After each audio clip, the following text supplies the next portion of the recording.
Samajwadi party के राष्ट्रीय अध्यक्ष अखिलेश यादव का वो संबोधन तो आपको याद ही होगा, जिसमें उन्होंने कन्नौज के तिरवा में जनसभा करते हुए यूपी पुलिस को ए पुलिस कहकर संबोधित किया था। दूसरी पार्टियों ने जिसकी खूब आलोचना की थी, तो वहीं अब की बार उन्होंने फतेहपुर से मंच के माध्यम से यूपी पुलिस को सांड के साथ जोड़ दिया। उन्होंने अपने संबोधन में कहा, आज हर चौराहे पर ट्रैफिक पुलिस की तरह सांड बैठे हैं। जब मैं बांधा गया था तो चौराहे पर सांड के रूप में मौजूद टीएसआई जाने का इशारा कर रहा था। अखिलेश यादव ने कहा, उत्तर प्रदेश सरकार ने टीएसआई की जगह सांड की भर्ती की है, तभी हर चौराहे पर हर सड़क पर ये टीएसआई मौजूद हैं। ऐसा कोई दिन नहीं जाता जब आवारा पशुओं की वजह से सड़क पर कोई दुर्घटनाएं न होती हों, लेकिन सरकार को इससे कोई फर्क नहीं पड़ता। और अभी एक समस्या बड़ी आ गई है। अभी पता नहीं किसने सांडों को बता दिया कि सड़क से मंत्री जी आ रहे हैं। अभी बरेली में सुनने में आया कि दिल्ली से कहीं किसी ने टेलीग्राम कर दिया सांडों को कि मंत्री जी सड़क से निकल रहे हैं। सांड सब अपने सड़कों पर आ गए मंत्री जी को।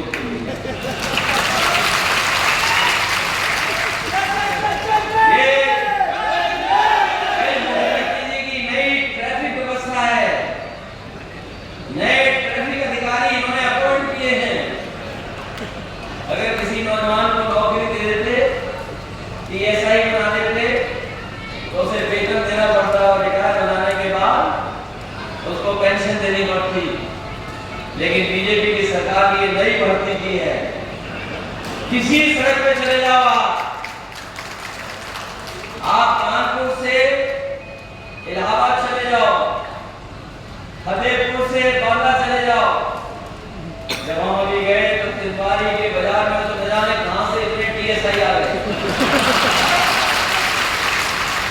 और बांदा पहुंचे तो हर चौराहे पे हमें इंतजार कर रहे थे और रास्ता बता रहे थे कि घर में जाना है, घर मत जाना, नहीं तो इधर बीजेपी की सरकार है। देखनी है कि अखिलेश यादव समाजवादी पार्टी के 2 दिवसीय लोक जागरण अभियान कार्यक्रम के तहत फतेहपुर पहुंचे थे, लेकिन उनके संबोधन का अधिकतर समय अपनी पार्टी के कार्यकर्ताओं को सलाह मशविरा देने से ज़्यादा भाजपा को कोसने में गया।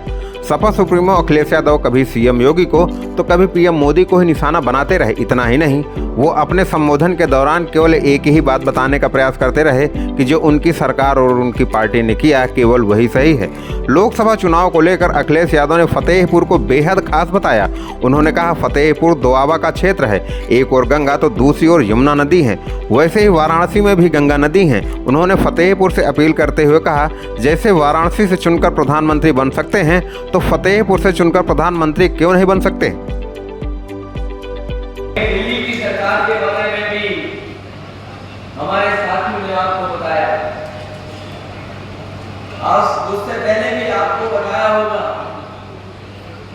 कि इधर प्रधानमंत्री जी कह रहे कि अगली बार भी हम लोग झंडा फहराने आएंगे। वो बात तो आपको समझ में आ गई होगी, वो क्यों कह रहे थे कि झंडा फहराएंगे आखिर की बात, क्योंकि इस बार जिस तरीके से हमें झंडा फहराना था वो झंडा नहीं फहरा।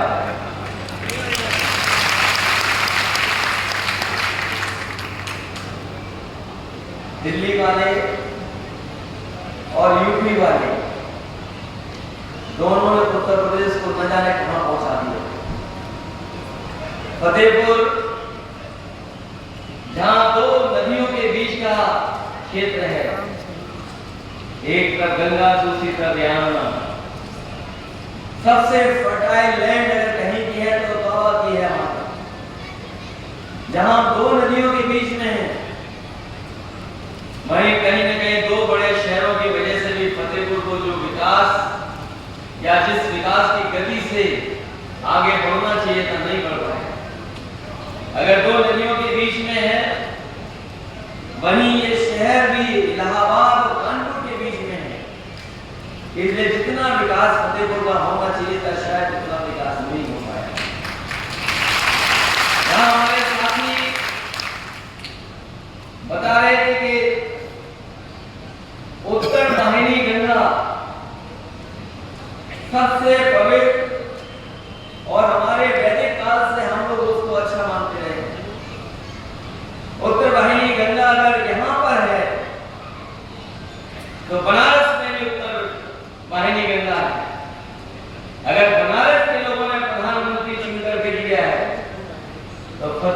लोगों ने भी एक बार यहाँ पे प्रधानमंत्री सपा सुप्रीमो अखिलेश यादव ने हिंदू और मुस्लिम पर भी अपनी बात रखी। उन्होंने कहा, आज़ादी दिलाने में हिंदू मुस्लिम दोनों ने पूरा साथ दिया। दोनों एक दूसरे से कंधा मिलाकर चले और देश को आज़ाद कराने में महत्वपूर्ण भूमिका निभाई। अखिलेश यादव ने भाजपा की अग्निवीर योजना की खूब बखिया उधेड़ी।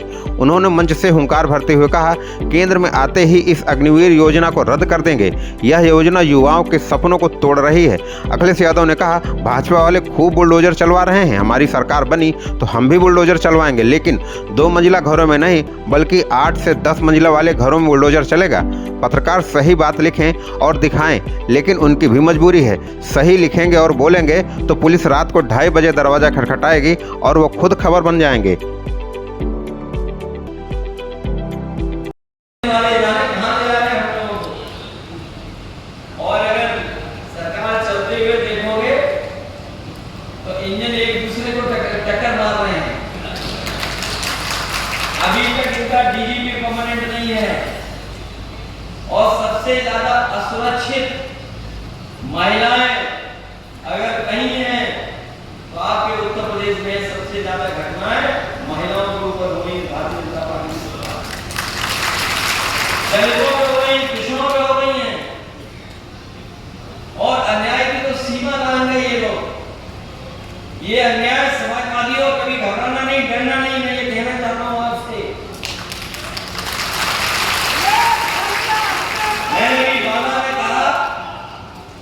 मैंने अभी बांदा में कहा था कि ये बुलडोजर के पास कोई दिमाग नहीं होता, स्टीयरिंग होता है, स्टीयरिंग। और ये हमारे पुलिस के लोग बहुत ही अनुशासन में रहने वाले लोग हैं। ये भी ऑर्डर मानते हैं और कुछ नहीं मानते हैं। अभी ऑर्डर चल रहा है बुलडोजर से कि 2 मंजिले घर गिराओ।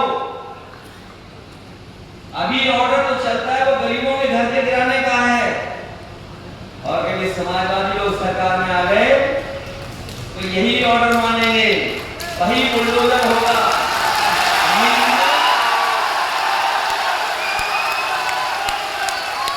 मंजिल 2 वाली नहीं होगी, गरीब की नहीं होगी, 8 मंजिल, 10 मंजिल।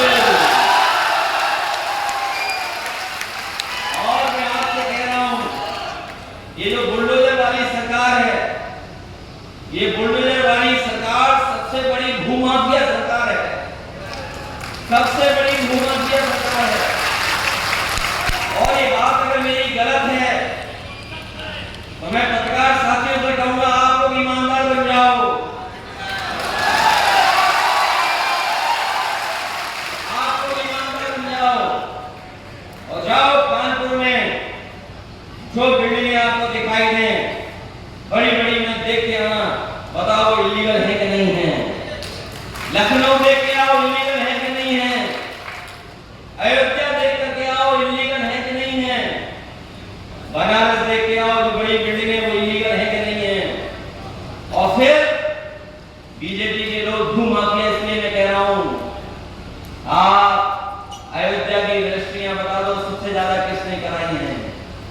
सबसे ज्यादा बीजेपी के लोगों ने रजिस्ट्री की है। लखनऊ में जमीनों की सबसे ज्यादा रजिस्ट्री अगर किसी ने कराई तो बीजेपी ने कराई। इलाहाबाद में और आपके बनारस में सबसे ज्यादा भूमाफिया और जमीनों का कब्जा अगर कोई कर रहा है तो भारतीय जनता पार्टी के लोग कर रहे हैं। वो देश के सबसे बड़े भूमाफिया लोग हैं। ये जो दूसरों को कहते हैं भूमाफिया, ये सबसे बड़े भूमाफिया हैं। और मैं जानता हूं पत्रकार साथियों, अगर आपने सच दिखाया तो रात के 2 बजे पुलिस वाले आपके घर में आएंगे। रात के 2:30 बजे दरवाजा खटखटाएंगे तुम्हारा। कौन से चैनल वाले हो, चैनल ठीक कर लो, खबर ठीक कर लो। अगर आप डर गए तो खबर उसी दिन से बदल जाएगी। और अगर आपने खबर नहीं बदली तो आपकी खुद खबर बनेगी कि आप जेल में चले गए। बताओ, झूठे मुकदमे लगा रहे कि नहीं लगा रहे हैं लोग। फतेहपुर से डेली इंसाइडर के लिए आशीष सिंह की रिपोर्ट। यूपी और देश दुनिया की तमाम ताजा तरीन खबरों के लिए गूगल प्ले स्टोर से आज ही डाउनलोड करें हमारा तेजी से उभरता न्यूज ऐप डेली इंसाइडर।